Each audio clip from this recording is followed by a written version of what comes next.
네, 여러분 안녕하십니까. 저는 황 작가입니다. 황 작가의 책 읽기 군주론 7번째 시간을 진행하겠습니다. 이 책은 총 26장으로 구성되어 있습니다. 26장까지 있는데 오늘은 22장부터 읽어가도록 하겠습니다. 네, 22장은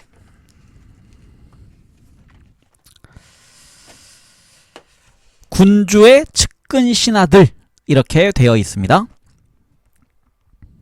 소제목은 군주의 지혜는 관리의 선임에서 나타난다 로 되어 있습니다. 대신을 선임하는 일은 군주에게 중차대한 문제입니다. 그들이 훌륭한가 어떤가는 군주의 지혜에 달려 있습니다. 군주의 지적 능력을 알기 위해서는 우선 그 주변의 인물들을 살펴볼 필요가 있습니다. 만약 그들이 유능하고 충성스럽다면 군주는 항상 현명하다고 사료됩니다. 왜냐하면 군주가 그들의 능력을 파악하고 충성심을 유지할 수 있는 능력이 있다고 판단되기 때문입니다. 만약 그들이 보통 인간들이며 불충하다면 군주는 항상 낮게 평가될 것입니다. 군주가 저지른 첫 번째 실수가 바로 그들을 선임한 것이기 때문입니다. 시에나의 군주인 판돌포 페트루치의 대신인 베나프로의 안토니오를 아는 사람이라면 누구나 판돌포가 안토니오를 대신으로 거느리고 있다는 사실 자체만으로 그 군주를 매우 유능한 인물이라고 평가할 것입니다. 인간의 두뇌는 세 부류가 있습니다. 첫째 부류는 사물의 이치를 스스로 터득하며, 둘째는 남이 그 이치를 설명했을 때 깨우치고, 셋째는 전혀 그 이치를 이해하지 못합니다. 첫째 부류가 가장 탁월하며 둘째는 뛰어나고 셋째는 무용지물입니다. 따라서 판돌포가 첫째 부류에는 속하지 못한다고 하더라도 그는 분명히 둘째 부류에는 속합니다. 왜냐하면 만약 군주가 비록 창의성을 결여하고 있다고 하더라도 매번 다른 사람의 말과 행동의 선악을 식별할 만한 판단력을 보여준다면 그는 대신에 선행과 악행을 분별할 수 있고 전자를 보상하고 후자를 처벌할 수 있기 때문입니다. 그리고 대신은 자신이 군주를 속일 수 없다는 점을 알기 때문에 처신을 잘 하려고 노력하게 됩니다. 네, 다음 소제목은 대신의 윤리와 군주의 시혜라고 되어 있습니다. 군주가 한 대신의 사람됨을 평가하는 데에는 아주 확실한 방법이 있습니다. 만약 그가 당신의 일보다 자신의 일에 마음을 더 쓰고 그의 모든 행동이 자신의 이익을 추구하기 위해서 의도된 것이라는 점이 밝혀지면 그는 결코 좋은 대신이 될 수 없고 당신은 결코 그를 신뢰할 수 없을 것입니다. 국가를 다스리는 사람은 절대로 자신과 자신의 일이 아니라 항상 군주에 관해서 생각해야 하고 군주의 일에만 관심을 집중해야 됩니다. 한편 군주는 대신의 충성심을 확보하기 위해서 그를 우대하고 재부를 누리게 하며 그를 가까이 두고 명예와 관직을 수여하는 등 그를 잘 보살펴야 할 것입니다. 요컨대 군주는 대신으로 하여금 그 자신이 오직 군주에게만 의존해야 한다는 점을 깨닫게 하고 이미 얻은 많은 명예와 재부로 인해서 더 많은 명예와 재부를 원하지 않도록 해야 하며 자신이 맡은 많은 관직들을 잃을까 염려하여 변화를 두려워하도록 대우해야만 합니다. 만약 대신과 군주가 그러한 관계를 유지한다면 그들은 서로를 계속 신뢰할 것입니다. 반대로 그들이 그렇지 못한 경우에는 둘 중에 어느 한쪽은 항상 불행한 결과를 맞이할 것입니다. 네, 다음 장은 23장 아첨꾼을 어떻게 피할 것인가입니다. 소제목은 신중한 군주에게 사람들은 진실을 말한다 라고 되어 있습니다. 저는 군주에게 중요한 주제와 피하기 어려운 과오에 관한 논의를 빠뜨리고 싶지 않습니다. 이러한 과오는 군주가 매우 사려 깊지 않는 한 그리고 인물을 고르는 데 매우 능숙하지 않는 한 범하기 쉽습니다. 그 과오란 궁정을 꽉 채우고 있는 아첨꾼들로부터 생기는 위험과 관련되어 있습니다. 인간이란 너무 자기 자신과 자신의 활동에 만족하고 자기 기만에 쉽게 빠지기 때문에 아첨이라는 질병으로부터 자신을 보호하기란 지극히 어렵습니다. 그리고 아첨으로부터 자신을 보호하기 위해서 노력할 때 군주는 경멸당하는 위험에 빠지기도 합니다. 당신 자신을 아첨으로부터 보호하는 유일한 방법은 진실을 듣더라도 당신이 결코 화를 내지 않는다는 것을 널리 알리는 것입니다. 그러나 누구든지 당신에게 솔직하게 말할 수 있다면 당신에 대한 존경은 순식간에 사라지고 말 것입니다. 따라서 현명한 군주는 제3의 방도를 따라야 하는데 자신의 나라에서 사려 깊은 사람들을 선임하여 그들에게만 솔직하게 말할 수 있도록 허용하되, 그것도 군주가 요구할 때만 허용해야지 아무 때나 허용해서는 안 됩니다. 그러나 군주는 그들에게 모든 일에 관해서 묻고 주의 깊게 그들의 견해에 귀를 기울이고 그 뒤에 자신의 방식에 따라서 스스로 결정을 내려야 합니다. 나아가서 군주는 그의 좋은 자들의 말이 솔직하면 할수록 더욱더 그들의 말이 잘 받아들여진다고 믿게끔 처신해야 합니다.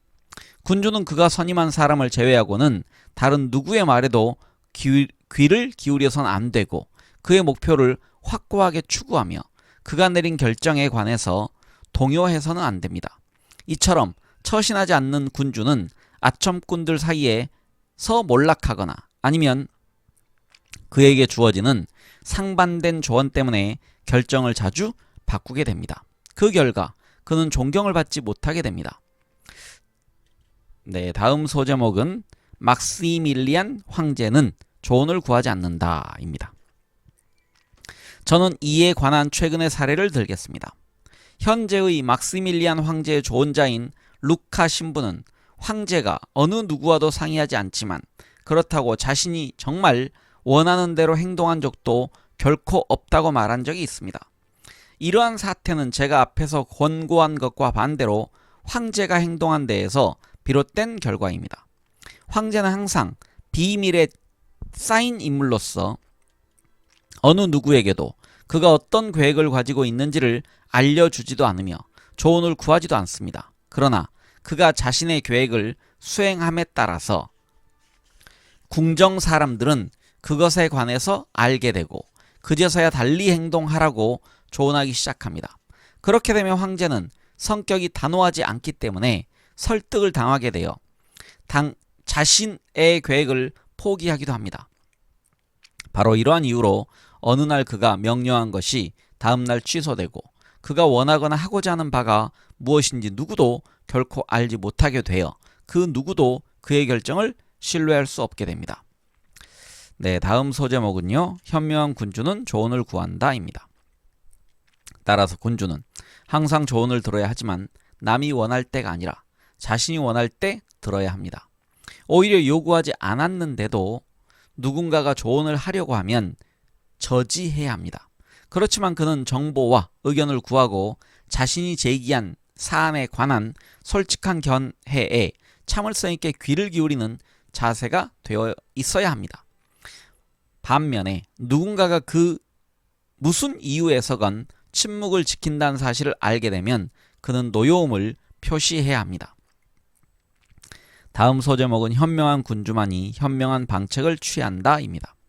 많은 사람들이 군주가 현명하다는 평판을 듣는 것은 군주가 현명하기 때문이 아니라 단지 그의 좋은 자들이 훌륭한 성품을 가지고 있기 때문이라는 견해를 피력하지만 이는 분명히 잘못된 견해입니다.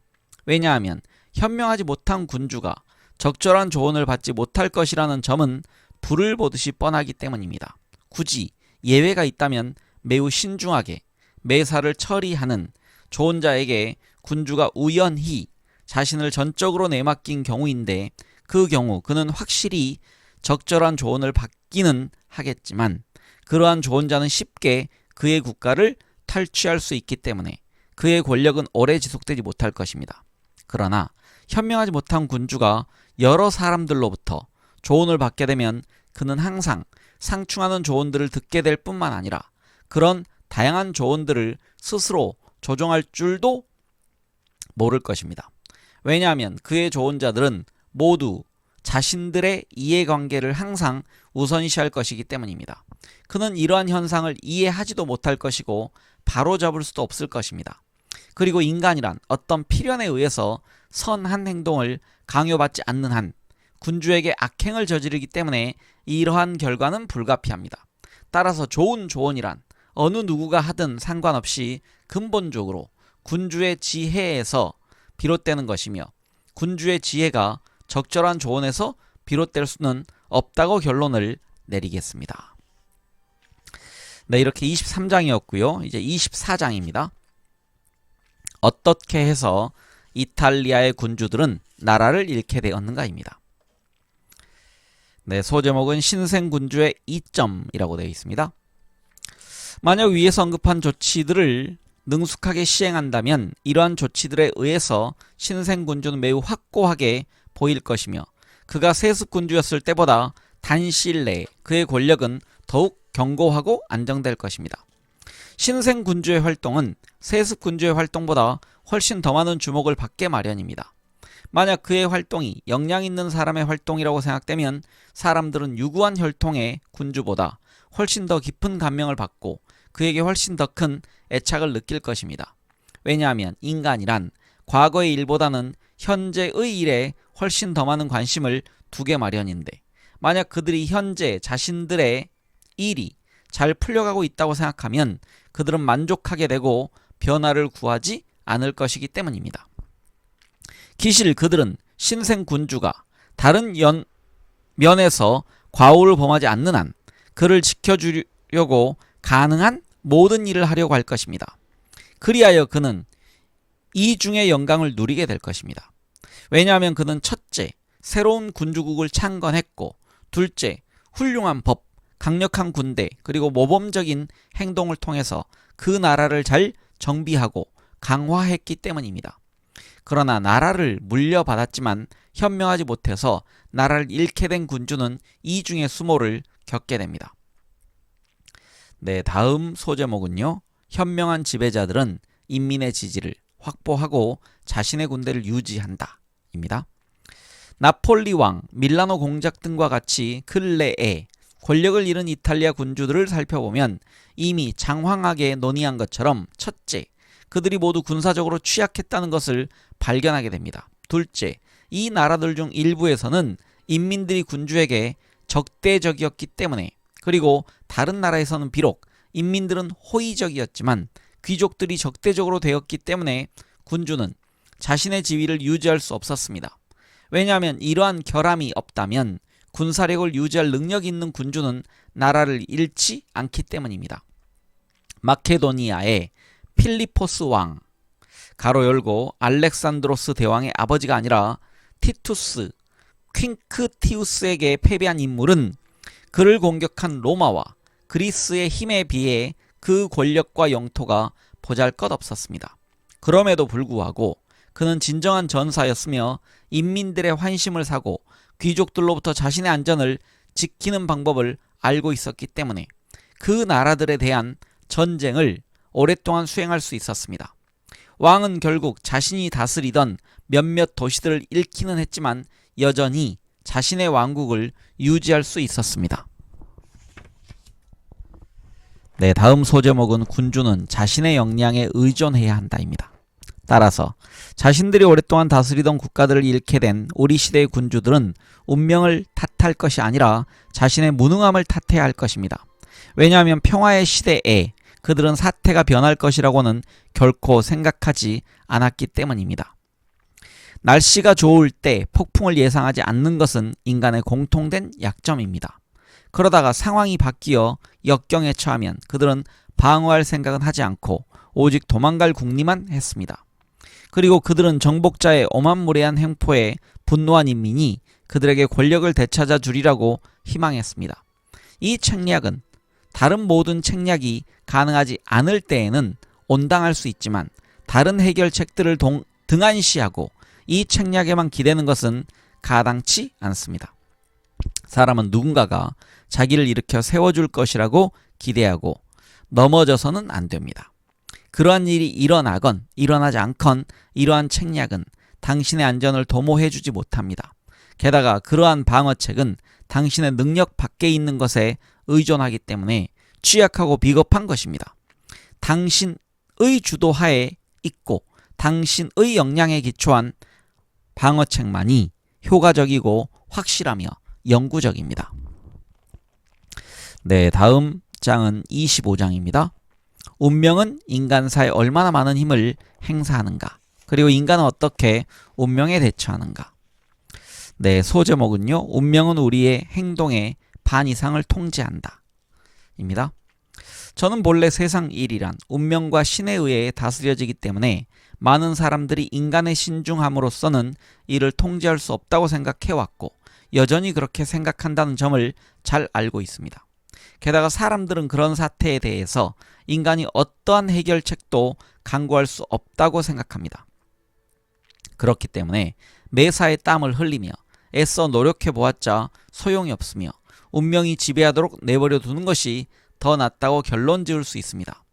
이러한 견해는 지금까지 일어났던 그리고 매일 일어나는 인간의 예측을 넘어선 대격변 때문에 우리 시대에 더욱더 설득력을 얻어가고 있습니다. 이 문제에 관해서 생각할 때 저 자신도 간혹 어느 정도까지는 이 의견에 공감합니다. 그럼에도 불구하고 인간의 자유의지를 박탈하지 않기 위해서 저는 운명이란 우리의 행동에 대해서 반만 주재할 뿐이며 대략 나머지 반은 우리의 통제에 맡겨져 있다는 생각이 진실이라고 판단합니다. 네, 다음 소제목은 운명의 범람은 통제될 수 있다 입니다. 저는 운명의 여신을 험난한 강에 비유합니다. 이 강은 노하면 평야를 덮치고 나무나 집을 파괴하며 이쪽 땅을 들어 저쪽으로 옮겨 놓기도 합니다. 모든 사람들이 그 경류 앞에서는 도망가며 어떤 방법으로도 제지하지 못하고 굴복하고 맙니다. 그렇다고 해서 평온한 시기에 인간이 제방과 뚝을 쌓아 예방조치를 취함으로써 나중에 강물이 불더라도 수로로 물줄기를 돌려 제방을 넘어오지 못하게 하거나 아니면 제방을 넘어왔을 때 그 힘을 통제할 수 없다거나 덜 피해가 가도록 할 수 없다는 것을 의미하는 것은 아닙니다. 운명도 이와 마찬가지입니다. 운명은 자신에게 대항하기 위해서 아무런 역량이 갖추어져 있지 않은 곳에서 그 위력을 떨치며 자신을 제지하기 위한 아무런 제방이나 뚝이 마련되어 있지 않은 곳을 덮칩니다. 그리고 만약 당신이 이러한 격변의 근원이자 무대인 이탈리아를 살펴보면 당신은 이 나라가 바로 제방이나 뚝이 없는 들판인 것을 알 수 있습니다. 만약 이 나라가 독일, 스페인, 프랑스처럼 적절한 역량에 의해서 제방을 쌓았더라면 홍수가 그렇게 커다란 격변을 초래하지 않았거나 아니면 아예 홍수가 일어나지도 않았을 것입니다. 대체로 이 정도면 일반적인 차원에서 운명에 대처하는 일에 관해서 충분히 말한 셈입니다. 네, 다음 소제목은 자신의 행동을 시대에 잘 적응시키는 사람들은 행운을 누린다 입니다. 이 문제를 좀 더 구체적으로 살펴보면 어떤 군주가 성격이나 능력은 전혀 변하지 않았음에도 불구하고 오늘은 흥했다가 내일은 망하는 모습을 목격하게 됩니다. 저는 이러한 변화가 우선 이미 상세하게 논한 원인, 즉 전적으로 운명에 의존한 군주가 그 운명이 변할 때 몰락하게 되는 데에서 기인한다고 믿습니다. 게다가 저는 군주의 대처 방식이 시대와 상황에 적합할 때 성공하고 그렇지 못할 때 실패하게 된다고 믿습니다. 인간은 자신이 추구하는 목표, 곧 영광과 부에 대해서 상이한 방법으로 접근합니다. 한 사람은 신중하게, 다른 한 사람은 과감하게, 한 사람은 난폭하게, 다른 한 사람은 교활하게, 한 사람은 참을성 있게, 다른 한 사람은 그 반대로 나아갑니다. 그리고 이처럼 각각의 상이한 행동 방식은 효과적일 수 있습니다.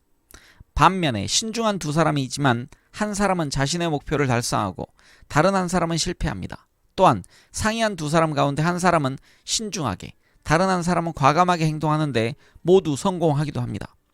이러한 상이한 결과가 발생하는 이유는 그들의 행동 양식이 그들이 행동하는 상황에 부합하는가에서 통해서 찾을 수 있습니다. 결과적으로 제가 말한 것처럼 상이하게 행동하는 두 사람은 동일한 결과를 성취할 수 있습니다. 그리고 두 사람이 똑같은 방법으로 행동했지만 한 사람은 성공하고 다른 한 사람은 실패할 수 있습니다. 이로부터 흥망성쇠가 거듭됩니다. 어떤 사람이 신중하고 참을성 있게 행동하고 시대와 상황이 그의 처신에 적절한 방향으로 변화하면 그는 성공할 것입니다. 그러나 시대와 상황이 다시 변화하면 그는 자신의 방식을 변화시키지 않았기 때문에 실패할 것입니다. 그리고 충분히 이런 변화에 맞추어 유연하게 행동하는 방법을 알 만큼 지혜로운 사람을 발견하는 것은 어렵습니다. 우리의 타고난 기질이 그러한 변화를 용납하지 않거나 아니면 일정한 방법으로 행동함으로써 항상 성공을 거두었기 때문에 우리의 방법을 변화시키는 것이 좋다고 생각하지 않기 때문입니다. 따라서 신중한 사람이 신속하게 행동해야 하는 상황에 처하게 되면 그는 어떻게 행동해야 할지 알지를 못할 것이고 이로 인해서 실패합니다. 그러나 만약 그가 시대와 상황에 알맞게 자신의 성격을 변화시킬 수 있다면 운명은 변화하지 않을 것입니다. 다음 소제목은 운명은 교황 율리우스 2세를 선호했다 입니다. 교황 율리우스 2세는 항상 과감하게 모든 일을 처리했는데 일 처리 방식이 시대와 상황에 적절하게 알맞았기 때문에 항상 성공할 수 있었습니다.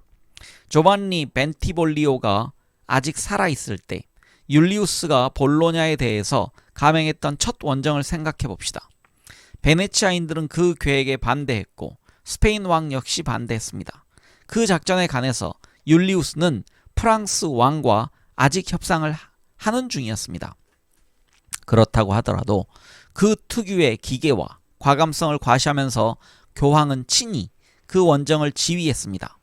이러한 진격은 스페인 왕과 베네치아인들의 허를 찔렀고 이로써 그들은 아무런 대책을 마련하지 못한 채 수동적인 방관자가 될 수밖에 없었습니다.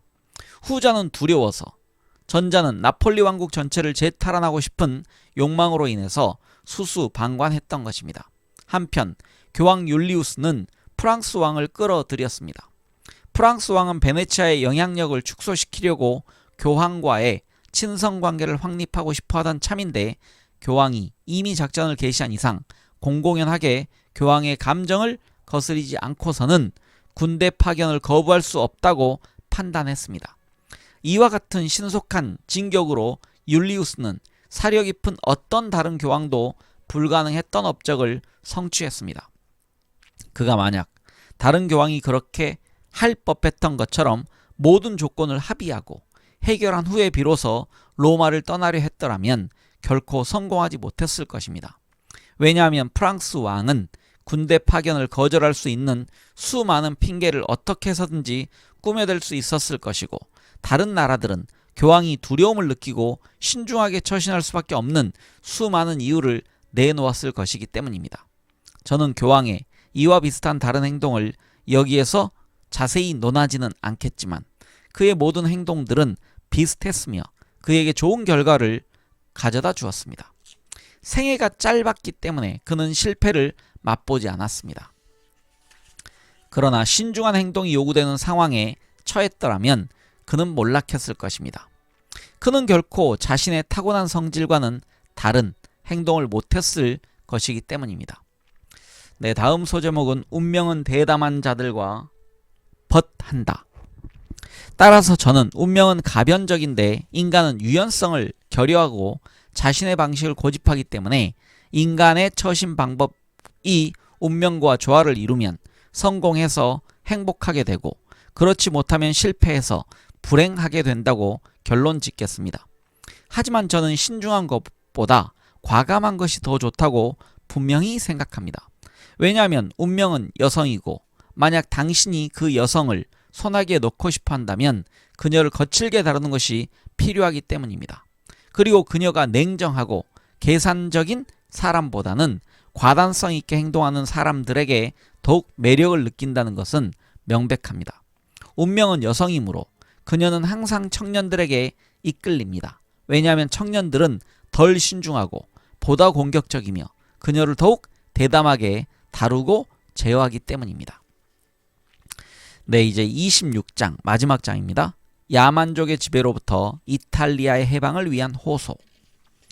네, 소제목은요. 이탈리아는 자신을 통일시키고 구출할 영웅을 맞이할 준비가 되어 있다 입니다. 지금까지 논의한 모든 것들을 고려하면 저는 현재 이탈리아의 상황이 새로운 군주에게 영광을 가져다 줄 만큼 무르익었는가, 그리고 여기에서 발견되는 진료가 신중하고, 여기서 진료라는 영어로 메터리알입니다. 메터 이렇게 되어 있습니다. 신중하고 역량 있는 군주에게는 영광을, 그리고 모든 인민에게는 행복을 가져다 줄 수 있는 형태로 빚어질 기회를 과연 확실히 보장하고 있는가라는 문제에 대해서 곰곰이 생각해 봅니다. 제게는 너무나 많은 요소들이 서로 결합하여 새로운 군주에게 상서로운 기회를 제공하는 것처럼 곧 제가 아는 한 과거에 이보다 더 적절한 시기가 결코 없었던 것처럼 보입니다. 제가 이미 주장한 것처럼 모세의 출중한 역량을 보여주기 위해서 이스라엘 민족은 이집트에 예속되어야 했고, 키로스의 위대한 정신이 드러나기 위해서 페르시아인들은 메디아인들에게 억눌려 있어야 했으며, 테세우스의 탁월함을 과시하기 위해서 아테네인들은 지리멸렬한 상태에 있어야 했습니다. 마찬가지로 한 출중한 이탈리아인의 역량이 드러나기 위해서 이탈리아는 현재처럼 절망적인 상황에 봉착해야 했습니다. 이탈리아인들은 이스라엘인들보다 더 예속되어 있고, 페르시아인들보다 더 억압받고 있으며, 아테네인들보다 더 지리멸렬해 있는 데다가 인정받는 지도자도 없고 질서나 인정도 없으며 짓밟히고 약탈당하고 갈기갈기 찢기고 유린당하여 한마디로 완전히 황폐한 상황에 있습니다. 네, 다음 소제목은 누가 지도자가 될 것인가 입니다. 그런데 최근에는 한 줄기 빛이 한 인물을 통해서 나타나기도 했습니다. 사람들은 그가 이탈리아의 속죄와 구원을 성취하기 위해서 신이 선택한 인물이 아닌가 하고 생각하게 되었습니다. 그러나 그는 생애의 절정에서 운명에 의해서 일격을 당하고 쓰러져 버렸습니다. 그리고 나서 거의 활기를 잃은 이탈리아는 자신의 상처를 치유하고 롬바르디아에서 자행되는 약탈 및 나폴리 왕국과 토스카나 왕국에서 일어나는 수탈의 종지부를 찍고 그토록 오랫동안 당한 고통을 치유해 줄 수 있는 누군가를 애타게 기다리고 있습니다. 지금 신에게 외세의 잔혹하고 오만한 지배로부터 자신을 구해줄 수 있는 누군가를 보내달라고 이탈리아가 얼마나 간절히 기도하고 있는가를 살펴보십시오. 또한 깃발을 드는 자가 나타나기만 한다면 이탈리아가 얼마나 기꺼이 그 뒤를 따라 나설 만반의 준비가 되어 있는가를 살펴보십시오. 네, 다음 소제목은 이탈리아를 통일하기 위해서 신에게 선택된 메디치 가문. 이탈리아가 이제 희망을 걸 만한 대상은 오직 영광스러운 전하의 가문뿐입니다. 전하의 가문이야말로 행운과 역량을 갖추고 있으며 신과 전하의 가문이 우두머리로 있는 교회의 가호를 받고 있기 때문에 나라를 구원하는 데에 앞장설 수 있습니다. 만약 전하께서 앞에서 언급한 위인들의 행적과 생애를 명심한다면 그 일이 그렇게 어렵지 않다는 점을 알게 될 것입니다. 비록 그 사람들은 예외적이고 탐복할 만한 인물들이었지만 그들 역시 인간이었으며 그들 모두는 지금처럼 유리한 기회를 가지지 못했습니다. 왜냐하면 그들의 과업이 이보다 더 정의롭거나 더 용이하거나 신의 가호를 더 받은 것은 아니었기 때문입니다. 이것은 정말 위대한 정의입니다.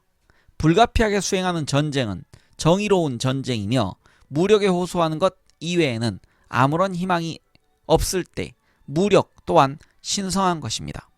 실로 이제 전하께서는 놓칠 수 없는 좋은 기회를 맞이하고 있으며 좋은 기회를 맞이했을 때 전하의 가문이 제가 모범으로서 제시한 위인들의 방식을 따르기만 한다면 커다란 위험이란 있을 수 없을 것입니다. 게다가 전례가 없는 사건들, 신이 전하에게 보내는 영험한 징조들이 나타나고 있습니다. 즉 바다는 갈라지고 구름이 길을 지시하며 물이 바위에서 솟아나오고 하늘에서 만나가 내리는 등 모든 것이 전하께서 성취할 미래의 위대함을 예시하고 있습니다. 여기서 만나는요, 이게 성경책에 뭐 자주 등장하는 용어입니다. 옛날 이스라엘 사람들이 광야를 헤맬 당시에 신이 내려준 음식을 말한다. 출애굽기에 나온다라고 되어져 있습니다. 만나는 만나겠죠? 농담입니다. 그러나 신은 우리의 몫의 자유의지와 영광을 박탈하지 않기 위해서 모든 것을 스스로 다 하기를 원하지 않기 때문에 전하 역시 자기 몫의 역할을 해야 합니다.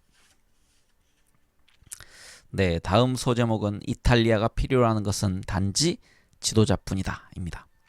앞에서 언급한 이탈리아인들 중 어느 누구도 영광스러운 전하의 가문이 성취할 것으로 기대되는 바를 성취할 수 없었다든지, 이탈리아에서 일어났던 모든 격변이나 전투에서 이탈리아인들의 군사적 용맹이 더 이상 존재하지 않는 것처럼 보인다든지 하는 것은 놀라운 일이 아닙니다. 그 이유는 우리의 옛 제도가 부실한 데다가 어느 누구도 새로운 제도를 고안하는 법을 알지 못했기 때문입니다. 새로운 군주에게 새로운 법과 제도를 창안하는 것처럼 커다란 명예를 가져다주는 일은 없습니다. 그러한 제도들이 견고하게 마련되어 위업을 성취하는 데 기여하게 되면 군주는 존경과 칭송을 받습니다. 그리고 이탈리아에서는 어떤 형상으로든 빚어낼 수 있는 좋은 진료가 결코 부족하지 않습니다. 이곳에서 몸의 사지인 개개인들에게는 탁월한 역량이 잠재해 있는데 머리인 지도자들은 이러한 역량을 가지고 있지 못합니다. 결투나 적은 수의 사람들이 싸울 때 이탈리아인들의 힘, 능력 및 재주가 얼마나 탁월한가를 보십시오.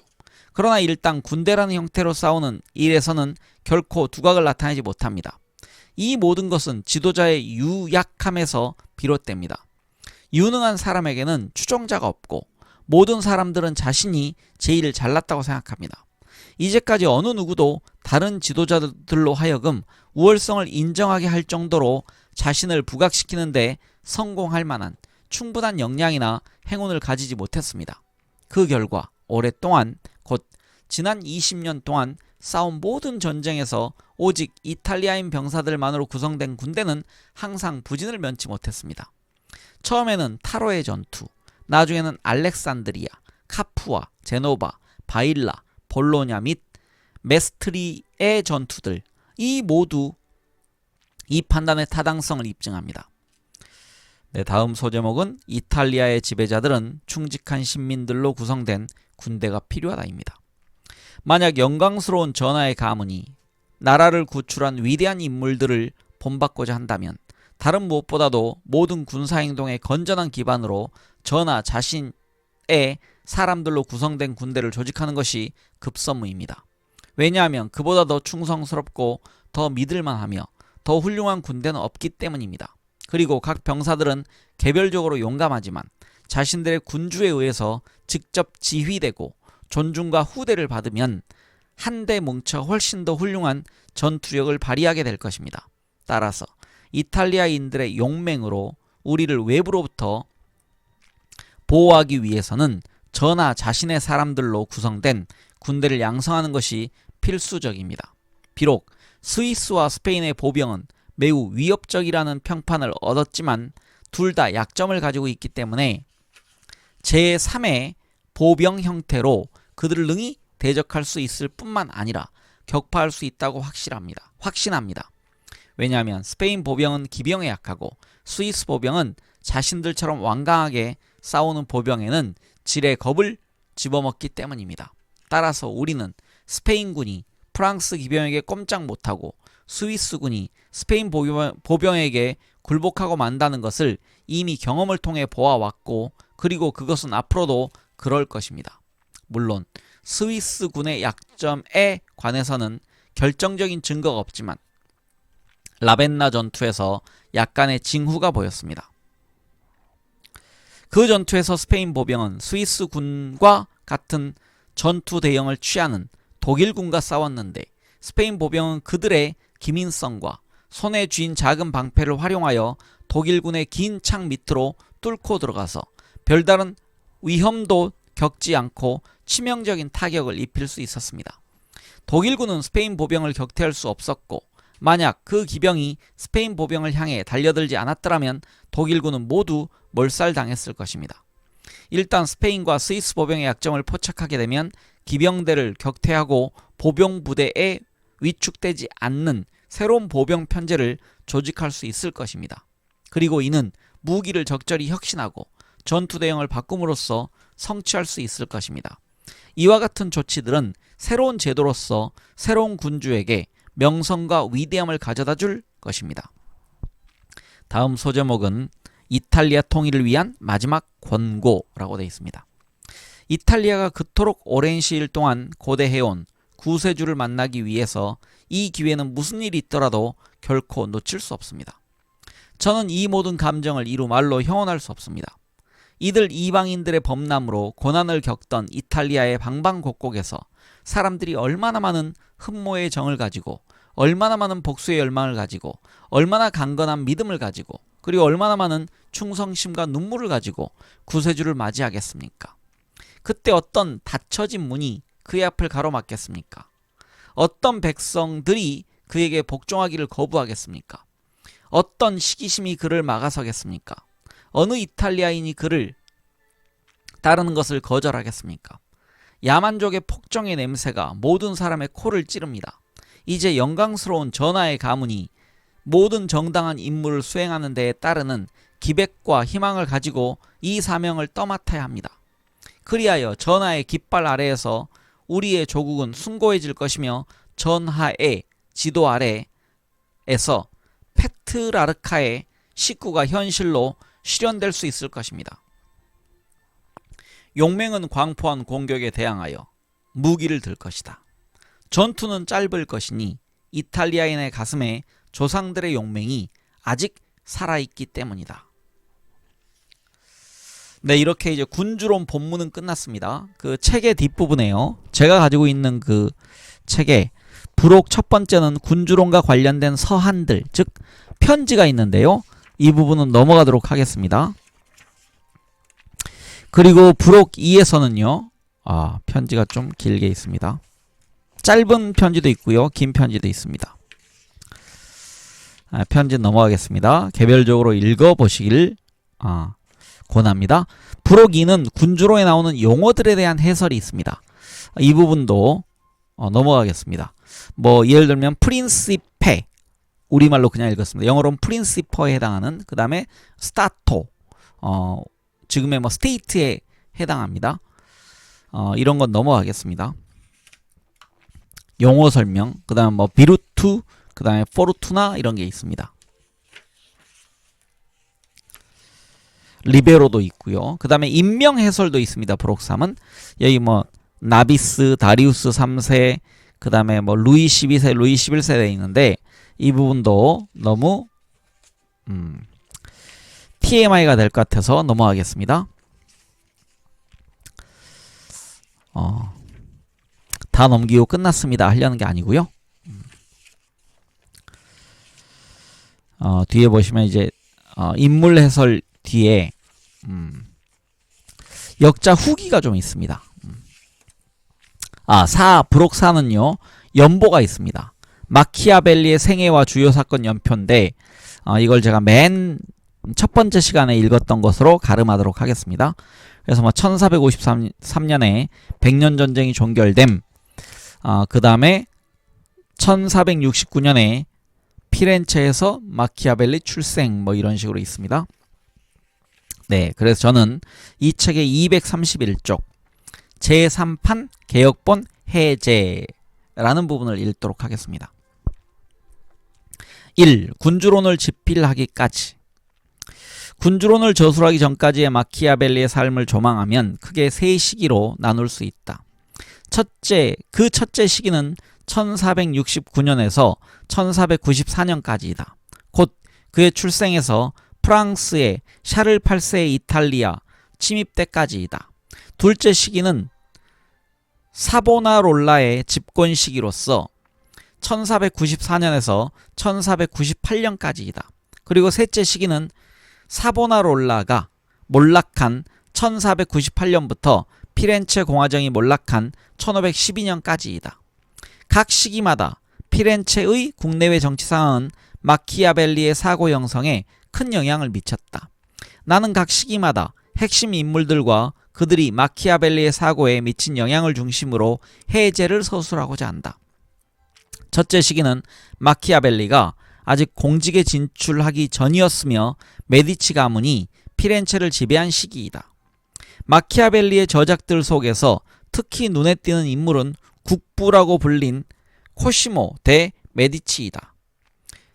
코시모 데 메디치는 메디치 가문이 피렌체를 지배하는 데에 결정적인 공헌을 하고 그 기반을 닦은 인물이다. 1434년 반대파의 추방에서 돌아온 코시모는 피렌체의 권력을 장악했고 마키아벨리는 그의 지혜와 깊은 사려가 정치적으로 큰 중요성을 가진다는 것을 파악했다. 마키아벨리는 특히 코시모의 사례를 통해서 다양한 권력이 상호 각축하는 과정에서 올바른 상황 판단이 얼마나 중요한지를 언급한다. 코시모는 피렌체의 실질적인 지배자가 되었음에도 불구하고 군주제를 무리하게 도입하려고 하지 않았다. 자신과 경쟁하는 귀족들의 권력이 여전히 강했던 것이 이유이기도 했지만 그보다 더 중요한 것은 코시모 자신이 당시 피렌체 정치 상황에서 군주제가 적당하지 않음을 인식했기 때문이다. 그가 시민의 지지를 얻을 수 있었던 것도 자신을 지지하는 경거망동하는 자기 편의 귀족들을 제어할 줄 아는 시민적 중용을 갖추고 있었기 때문이었다. 이러한 그의 지혜는 잘못된 상황에 따른 섣부른 시도가 의도했던 것과 달리 상황을 악화시킬 수 있다는 것을 알려주었던 것이다. 둘째 시기는 친프랑스 정책을 취함으로써 시민들의 원한을 산 메디치 가문이 추방되고 나서 사보나롤라가 집권한 1494년에서 그가 화형에 처해진 1498년에 이르는 시기로서 마키아벨리로 하여금 정치와 종교의 적절한 관계에 대해서 성찰하도록 했다. 도미니크 수도회의 수도사였던 지롤라모 사보나롤라는 피렌체의 타락상을 비판했다.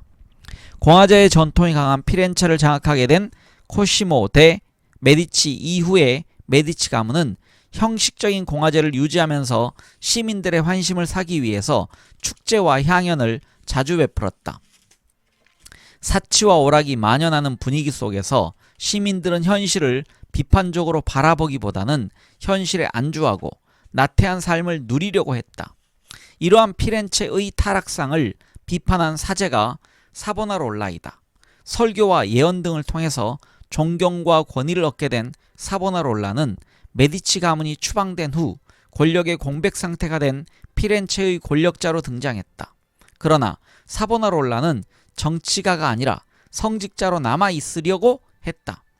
피렌체 시내의 산마르코 수도원에서 설교와 기도로 피렌체를 수렴 청정하려고 했던 것이다. 그러나 교황 알렉산데르 6세의 견제와 피렌체의 반대파의 공격으로 사보나롤라는 1498년 화영장의 제로 사라지게 된다. 이를 두고 마키아벨리는 군주론 제6장에서 말뿐인 예언자와 무기를 든 예언자의 대비를 통해서 종교와 정치의 논리가 엄연히 다름을 암시하고 있다. 셋째 시기는 1498년 마키아벨리의 공직 진출과 더불어 시작된다. 외교와 군사 부문에서 일했던 마키아벨리는 능력을 인정받게 되어 공화정의 주요 업무를 맡았다. 특히 1502년에 신설된 종신직 정의의 기수로 선임된 피에로 소데리니의 신임은 제2서기관직을 수행 중인 마키아벨리의 공직 활동에 힘을 실어주게 된다. 1498년부터 메디치 가문의 복귀로 공직을 잃게 되는 1512년까지의 이 기간 동안 마키아벨리에게 큰 영향을 미친 사람은 체사레 보르자와 피에로 소데리니였다. 체사레 보르자는 교황 알렉산데르 6세의 아들로서 교황국의 군대를 지휘하면서 로마냐 지방을 평정하고 피렌체를 위협했는데 마키아벨리는 그를 만나 관찰한 임무를 부여받았다. 보르자는 처음에는 프랑스 군대와 용병을 이용하여 정복 전쟁을 수행하였으나 그것이 진정한 자기 힘에 기반하고 있지 못함을 깨닫자 여러 난관들을 극복하면서 자기 군대를 육성하게 된다. 군주론 제18장에서 여우의 간계와 사자의 용맹으로 묘사되는 위기타파 능력을 통해서 보르자는 자기 군대를 확보하게 되는데, 마키아벨리에게 인상 깊었던 사건은 시니갈리아 사건과 레미로 데 오르코를 이용한 로마냐 지방의 평정이라고 할 수 있다. 시니갈리아 사건은 자신에게 충성을 다하지 않은 용병 대장들을 속임수로 꿰어낸 다음 미리 매복시켜둔 부하들을 시켜 제거한 사건이다. 여기에서 마키아벨리는 보르자의 자기 군대 육성뿐만이 아니라 그러한 목적을 달성한 방법에 주목하고 있다. 자기 군대가 없는 상황에서 보르자는 용병을 이끄는 군벌 세력에게 밀릴 수밖에 없었다. 이런 상황을 고려한 결과 그는 전면전보다는 속임수를 선택했던 것이다. 한편 레미로 데 오르코는 보르자의 충복으로 잔인하고 비정한 성격의 인물이었다. 보르자는 귀족의 전횡으로 피폐해진 로마냐의 질서 회복을 위해서 레미로로 투입한다. 그의 잔인함은 단시간에 귀족들을 제압하고 질서를 회복시켰지만 문제는 인민들의 두려움과 그로 인해서 터져나온 불만이었다. 이에 보르자는 레미로를 참수함으로써 인민들의 마음을 단번에 얻게 된다. 음모와 단호함을 적절히 사용할 줄 알았던 보르자는 힘이 미비하여 원군과 용병을 사용해야만 했던 한계사항에서 벗어나서 인민의 지지와 자기 군대를 통하여 이탈리아 도시들을 위협하는 인물로 성장하게 되었다. 반면 피렌체 공화정 내의 귀족파와 인민파 간의 대립 속에서 종신직 정의의 기수 자리에 오른 피에로 소데리니는 유약한 성격과 선의에 대한 믿음 속에서 공화정을 몰락으로 이끈 인물로 묘사된다. 종신직이라는 강력한 권한이 자신에게 주어졌음에도 불구하고 귀족들의 자신에 대한 적대적 행위에 호의와 신의로서 대했던 것이다. 이러한 정치적 순진함은 결단을 내리지 못하고 시간을 끌었던 그의 우유부단한 정책으로 나타나게 된다. 그 틈새를 이용하여 힘을 비축한 귀족들은 스페인군의 비호를 받았던 메디치 가문과 협력하여 공화정을 몰락시킨다. 메디치 가문은 다시 부활했으며 마키아벨리는 공직에서 물러나서 영원한 야인 생활을 보내야 했다. 2. 군주론가 마키아벨리. 마키아벨리가 군주론에서 설파한 것은 위기의 정치학이라고 할 수 있다. 정치에서 항상 잠복해 있는 위기는 언제든지 밖으로 나타날 수 있는 것이다. 위기가 오는 것을 막을 수는 없지만 문제는 위기에 어떻게 대처하는가 하는 것이다. 이에는 두 가지를 생각해 볼 수 있다. 그 하나는 적극적으로 대처하여 진행 중인 위기를 전화위복의 기회로 만드는 것이고, 다른 하나는 진행 중인 위기를 잘 극복하면서 피해를 최소화하는 것이다. 이 두 경우에 공히 필요로 하는 것이 바로 사태에 대한 파악 역량이다. 시중이라고도 말할 수 있는 이 정치적 지혜를 마키아벨리는 질병, 괄호 열고 소모성 열병의 비유를 들어 설명하고 있다. 그 병은 초기에는 치료하기는 쉬우나 진단하기가 어려운 데에 반해서 초기에 발견하여 적절히 치료하지 않으면 시간의 흐름에 따라서 진단하기는 쉬우나 치료하기가 어려워집니다. 국가를 통치하는 일도 또한 마찬가지입니다. 왜냐하면 정치적 문제를 일찍이 인지하면 이는 현명하고 장기적인 안목을 가진 사람만이 가능합니다. 가로 설명이었고요. 그래서 다시 읽겠습니다. 왜냐하면 정치적 문제를 일찍이 인지하면 문제가 신속하게 해결될 수 있기 때문입니다. 그러나 인식하지 못하고 사태가 악화되어 모든 사람이 알아차릴 정도가 되면 어떤 해결책도 더 이상 소용이 없습니다. 이렇게 본다면 무조건적인 개입만이 능사가 아니다. 그것은 상황을 악화시킬 수도 있다. 시의 적절한 개입과 지원이 필요한 것이다. 마키아벨리가 속전속결을 단행했던 로마인들이나 행동이 단호했던 체사레 보르자를 칭송하면서도 신중한 정책을 펼친 코시모 데 메디치를 높이 평가한 것은 바로 이러한 이유 때문이다. 반대로 마키아벨리가 자신의 상관이었던 소데리니를 비판했던 이유는 필요한 경우에도 적극적으로 개입하고 행동해야 할 시기를 놓쳤기 때문이다.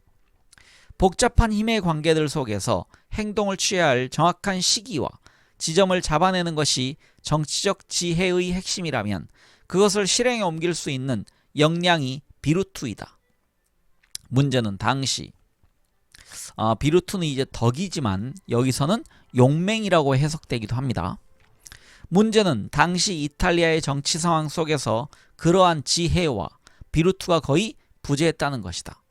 그리고 그 부재를 지속시킨 이들은 자신들의 사적인 욕망만을 추구하는 귀족들이었다. 이탈리아는 끊임없는 분열 상태에 있었다. 밀라노 공국, 베네치아 공화국, 피렌체 공화국, 교황국, 그리고 나폴리 왕국은 그러한 분열의 결과물이자 그것을 재생산하는 메커니즘이었다. 코시모 대 메디치는 이러한 분열이 파국으로 치닫는 것을 막기 위해서 로디 평화조약을 이끌어냈다. 여기 지금 부연 설명을 좀 읽겠습니다. 이탈리아의 5개 국들 피렌체 공화국, 밀라노 공국, 베네치아 공화국, 나폴리 왕국, 교황령은 서로 합종 연행을 통해서 어느 한 나라가 강해지는 것을 견제했고 그것은 이탈리아의 통일을 방해하는 결과를 가져왔다. 이러한 대립과 견제의 결과가 1454년에 베네치아와 밀라노 사이에 체결된 로디 평화조약이다. 1454년 4월 9일에 체결된 로디 평화조약은 형식적으로는 프란체스코 스포르차의 밀라노 지배권 계승을 두고 베네치아와 밀라노 간에 벌어진 전쟁 1452년부터 1454년을 종결시켰다. 그러나 실제로는 당시 이탈리아 내의 5개국 간의 세력 투쟁이 외부의 위협, 즉 투르크의 위협과 샤를 8세의 나폴리와 밀라노에 대한 지배권 요구. 제가 그래서 중간 이게 그 대시에 의한 설명이었고요. 그래서 다시 읽겠습니다. 실제로는 당시 이탈리아 내의 5대국 간의 세력 투쟁이 외부의 위협과 내부의 혼란 등에 의해서 강제로 휴지기를 맞게 된 것을 의미한다. 문제 해결이 아니라 지연이었던 것이다. 한편 마키아벨리는 이러한 이탈리아의 내부의 문제를 군주론 제11장에서 잘 묘사하고 있다. 네, 여기 지금 로디 협정이란 게 나와서요. 그에 대한 설명을 읽었습니다. 좀 길었습니다. 로디 평화조약이라고 되어 있네요. 그러나 1454년에서 1494년에까지 이어진 40년 동안의 평화는 이탈리아 내부의 평화를 유지시켰을지는 몰라도 강력한 통일국가의 출현을 방해함으로써 국경 너머의 강대국들에게 이탈리아가 먹잇감이 되는 상황을 초래했다. 1454년에는 최선의 정책이었던 힘의 균형 정책이 1494년에는 최악의 결과를 예비하고 있었던 것이다. 마키아벨리는 이런 예측 불가능한 상황 변화 속에서 그것에 대처할 수 있는 방법을 고민했고 그것은 바로 제방을 튼튼하게 쌓는 것이었다. 여기서 제방은 실제 제방이 아니고요. 국가의 틀을 견고히 하는 것이란 얘기입니다. 국제정치적으로는 이탈리아의 단합과 통일을 달성하여 외세의 침입에 대처하는 것이었으며 국내 정치적으로는 정치 세력들 간의 분열을 극복하고 자국군을 만들어 질서와 규율이 서는 강한 국가를 만드는 것이었다. 왜 이탈리아는 여러 국가들로 분열되게 되었고 그 분열이 극복되지 못했을까? 마키아벨리는 그 이유를 용병 문제에서 찾았다. 당시 이탈리아 국가들은 자국민들의 군대 대신에 용병들을 사용하고 있었다. 그런데 용병들은 전쟁을 직업으로 하기 때문에 전쟁을 끝내려고 하지 않았다. 속전속결을 통해서 승리를 쟁취하려 했던 고용국과 전쟁으로 먹고 사는 용병들은 서로 다른 이해관계를 가지고 있었다. 결정적 승리 없이 지속되는 전투와 전쟁의 반복은 용병제 하에서는 필연적인 것이었고 이 모순이 바로 이탈리아 국가들의 통일을 방해했던 것이다. 그런데 이러한 용병제는 단순한 군사제도가 아니었다. 그것은 정치제도와 밀접한 관계가 있었다. 인민들이 자신들의 삶의 터전인 공동체를 지키기 위해서 무기를 들지 않고 군대를 돈을 주고 사는 것은 돈 많은 상인 자본가들이 지배하는 과두 체제에서나 가능한 것이었다. 이탈리아를 노예화시키고 수모를 겪게 만든 것은 용병제이지만 그 용병제를 낳은 것은 사실상 자국 군대의 육성을 가로막고 있었던 정치 체제에 있었다. 이런 의미에서 우리는 군주론을 일관되게 관통하고 있는 귀족과 인민 간의 대립과 긴장 관계를 이해할 수 있다.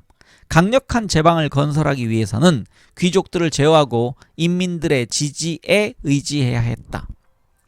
마키아벨리는 군주론에서 귀족에 대한 불신을 드러낸다. 귀족은 지배욕이 충만한 자들로서 억압받지 않고 자유롭게 사는 것 자체만으로 만족하는 인민들과는 달리 인민들을 억압하고 지배하려는 자들이다. 따라서 그들의 이해관계를 위해서 외세를 끌어들이거나 모반을 일으키는 등 정치적 갈등을 끊임없이 일으키는 주모자들은 주로 귀족들이다. 만족할 줄 모르는 욕망과 야심에 사로잡힌 자들이다. 마키아벨리는 귀족들의 전횡을 막고 인민들을 보호하는 것이 군주의 가장 중요한 역할이라고 생각했다. 귀족들은 인민들이 무기를 소유하는 것에 대해서 항상 두려워했다. 외세가 아니라 자신들을 향해서 그 무기가 사용될 수 있다는 두려움 때문이었다. 그 때문에 용병을 쓰게 되었고 그 결과로 조국이 외세에 유린당하게 되었다.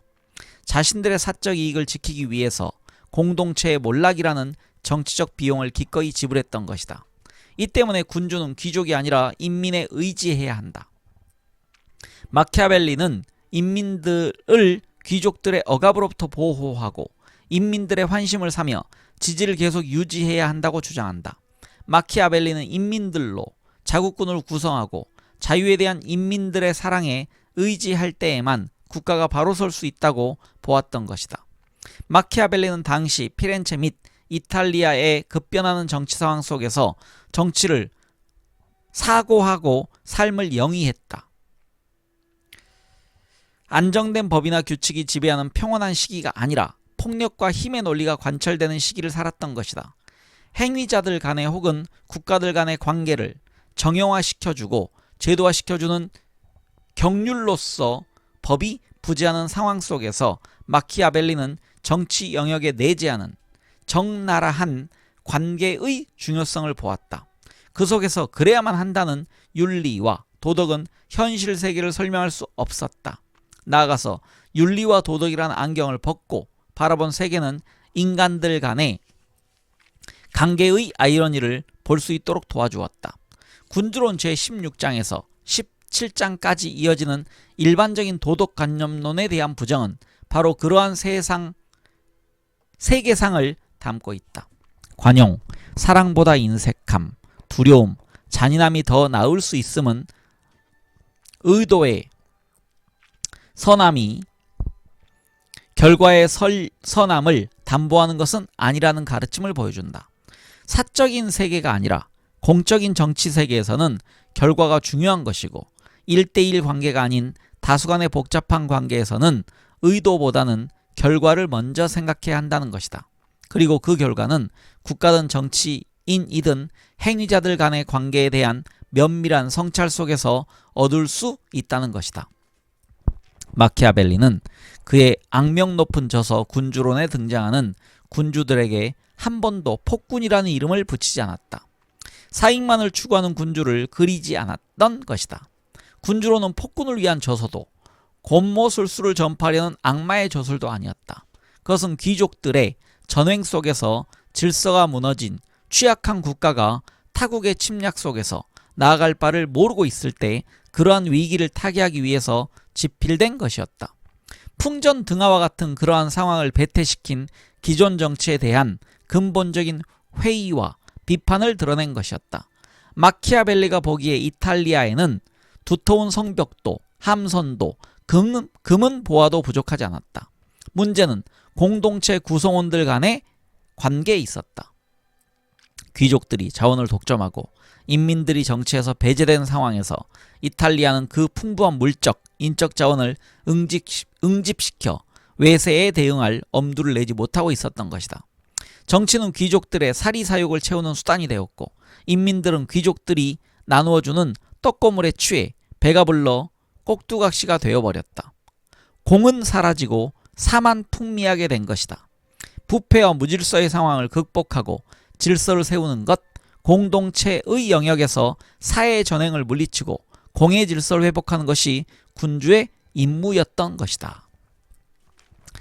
네, 이상으로 이 책의 7번째 읽기 마무리를 마치겠습니다. 다음 시간에는 239쪽의 초판 번역본 해제라는 부분이 좀 참고할 만하기 때문에 이 부분을 포함해서 짧은 글 읽기를 통해서 이 책의 마무리를 하도록 하겠습니다. 네, 함께 책 읽기를 해주신 많은 분들 감사드립니다. 다음 시간에 뵙겠습니다. 저는 황 작가였습니다.